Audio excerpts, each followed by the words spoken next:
Yes, it's Christmas Day, and yes, we have a podcast releasing. I hope that you'll take a moment to listen to this one. It's short, it's about 15 minutes.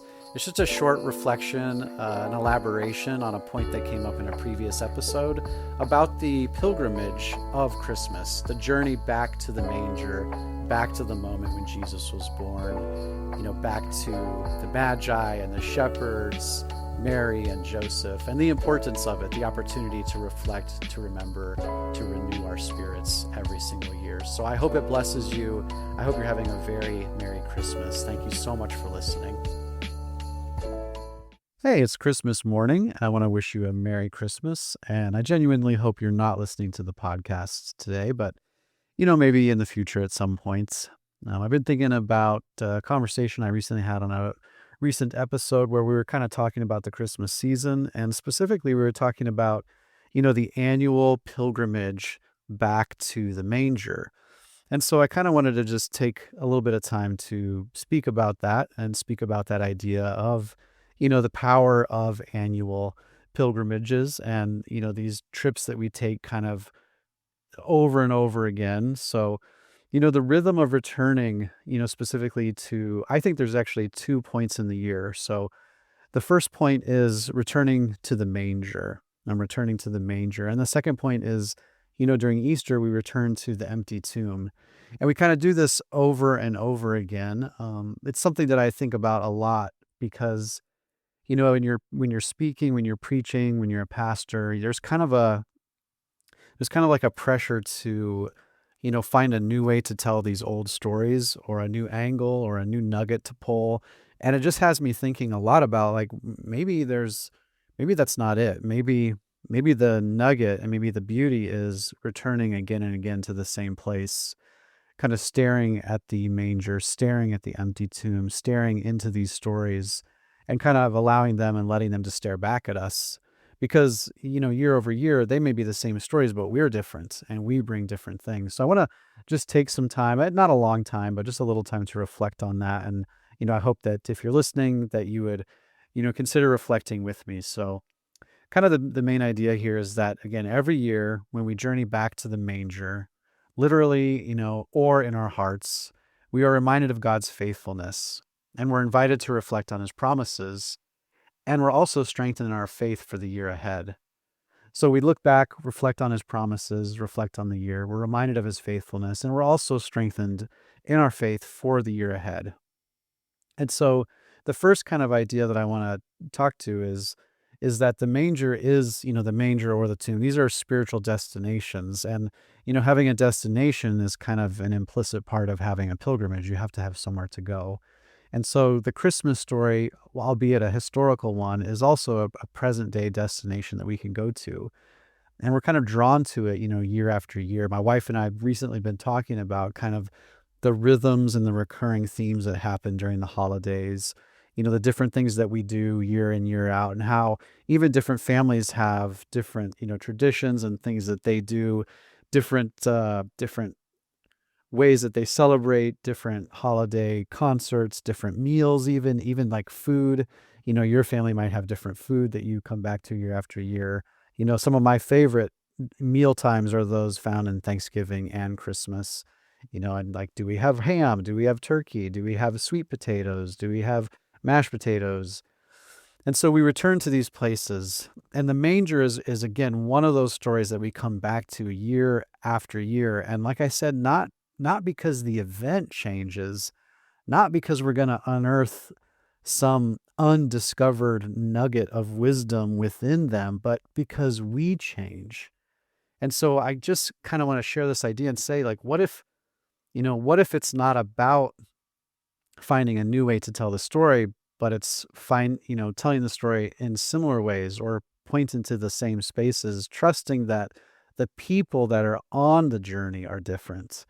So pilgrimage is about, the presence. It's about the reflection. It's about the anticipation. And it makes me wonder, different faith traditions that have annual pilgrimages, if there is that kind of buildup and that anticipation, expectation leading up to the journey, the preparation for the journey, the joy in the journey, the walking, the movement, Even think about the shepherds and the Magi, who worshiped as they came to the manger and celebrated. And what parts do celebration and worship have in our own practices? And so we return regularly to these sacred stories or to these places, and these kind of form, and they form, they transform, they ignite our spiritual imagination. They ignite our imagination as we think again about, the different perspectives found within the stories. You might even think about, in the Christmas story, you might one year think about the perspective of Joseph or the perspective of Mary, or recently, I can't remember what the animated film was. Actually, I think it was called The Star. But in The Star, it was kind of from the perspective of the animals. And I thought that was such a cool way to see the story. So again, same story, same, beginning, middle, and end, but a different perspective. And that was fun. That was a fun way to do it. But we were returning to the same destination. And this journey is a bit of a discipline. Speaking now to those who preach regularly and who come up to the same story again and again and again. And I know you know what I'm talking about, the temptation to try to find some unearthed treasure to speak from. I mean, again, it's tempting, and sometimes it's a bit overwhelming, and it can be discouraging because it can make you feel like, man, if I don't unearth some new nugget, is my congregation even going to engage with this story? And again, the beauty is, yes, they are. Yes, they are. But it's in this discipline that we strengthen ourselves, we build up our faith. And these annual pilgrimages, again, this would be my own opinion, but I think these pilgrimages, they build our faith incrementally. So year after year, and even as I get older and older as the years pass, I find that these rhythms they're comforting, I guess you could say it that way. Um, they're healthy, they're warm. I look forward to them. Even my kids were asking the other night, "Hey, are we going to go look at Christmas lights this year?" And I imagine somewhere in their brains that they have fond memories of that. Warm, grabbing a hot cocoa from a coffee shop and getting into the van and driving around looking at Christmas lights. So the memories, the repetition, do I dare say it deepens, maybe a point of, like, it breeds contentment and gratitude. I would hope, a thankfulness that we have these traditions that we can come back to. I also think they connect us to a wider story of God's redemption. Again, this is maybe a big opinion of mine. Maybe this is far fetched. Maybe I'm reaching here, but I think it does connect us to something bigger. And that, speaks to the reflection that can happen on these pilgrimages, the time and the spaces that we have to look back and to consider the year gone past, the year ahead.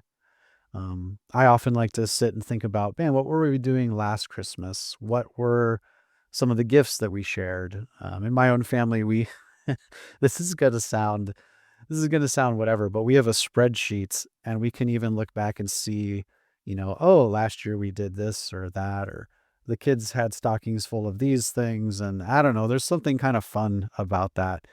Looking back and thinking about what we've done before, how we've celebrated, even the meals that we may have shared. So one year we ate outside. It was warm enough. We ate outside. That was really fun. Other years we've spread the table out through the living room and had people around the table. That's been really fun. But these pilgrimages, they encourage reflection. And you might not be, again, I have a different faith tradition than others, maybe. And in some traditions, they take again, I think they're long walks. And I imagine that during that walk, you got a lot of time to think. So a pilgrimage, again, I think implicitly within the idea is a bit of reflection. Where have I grown this year? Where do I need God's grace? Where have I maybe failed? Where do I need to seek forgiveness? And I think that, again, that these destinations remind us of things like God's humility, his faithfulness, his fulfilled promises. And so I imagine that much like even a weekly Sabbath, a place that we go back to every week, that these annual destination points fuel us for the year ahead. I think they do. I mean, some of us walk away from the holidays really depleted, really tired out from kind of the velocity of the holidays. But I do think that there's a place for them to be a rejuvenating experience. So another point to this, but I do believe it builds connection. It reminds us we are part of something bigger. I kind of said that earlier. It kind of widens and deepens our faith. But we remember that we are part of a tradition that has been taking this trip for hundreds and thousands of years.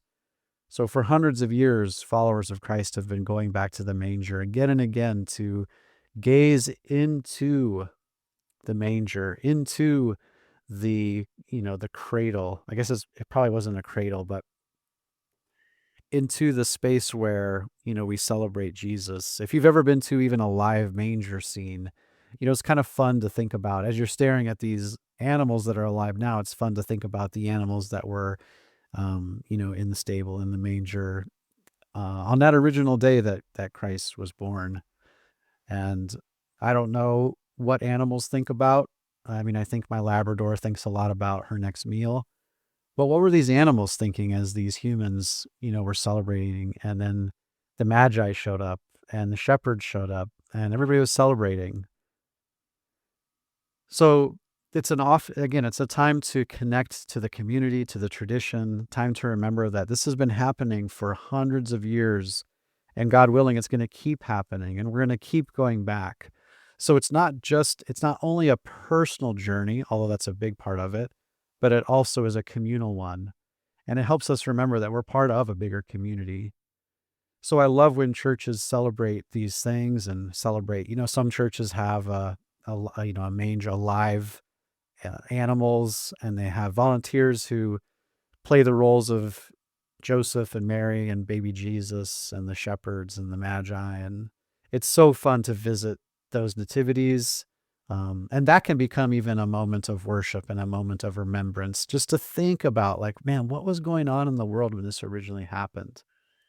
And so I really hope that, if you've listened to this and if it's caused you at all to think about, the idea of taking this recurring trip year after year to the manger or to the empty tomb or even on a Sabbath, that there are some ways that we can be intentional with our time. We can read the Christmas stories. We can read the stories around the birth of Jesus. We can spend time reflecting, carve out some time to have intentional space to kind of reflect on the year. What personal things can you do in your own life? Is it solitude? Is it silence? Is it prayerfulness? What can you do with your family? Can you read the story of the birth of Jesus? Can you share? It's called a shepherd's meal, where you kind of remember how the shepherds may have been eating out in the fields together the night that it all happened. What things can you do to mark the season as sacred and to, again, begin to mark this journey as a special one? If you journal, can you journal? What stories can you share? Where have you seen God been faithful? Where have you seen prayers answered? Where have prayers been deferred? And where are you continuing to pray into the new year? So reflection, remembering, God is always at work. He is always doing something. But how do we, make space and time to consider what he's doing? So again, I don't want to take up too much time, but I felt like elaborating a bit on this idea of the pilgrimage nature of our return to the manger, of our return to the moment that Jesus was born, I think is powerful. A time for remembering, a time for reflection, a time for renewal. So don't just let Christmas pass by as another day. And I do pray, I hope that you don't let, what could be the weariness of it take from you the opportunity to look back and to remember, to celebrate, to consider all that God has done this year, all that he's going to continue doing, and all that the future may bring. So a very Merry Christmas. Thank you so much for listening. Have a great day. Thanks for listening. If you've enjoyed this episode, don't forget to subscribe, leave a review, and share it with another pastor or ministry leader who you think might benefit from this conversation. And if you're looking for more tools and resources to help you preach and lead with confidence, be sure to check out sermoncentral.com/podcast. Sermon Central is the largest online resource hub for pastors and ministry leaders. From illustrations to outlines to media, you'll find everything you need to preach and lead effectively. So check out sermoncentral.com/podcast, where you'll even find a special podcast listener discount on our membership pricing. Check it out and stay tuned for our next episode.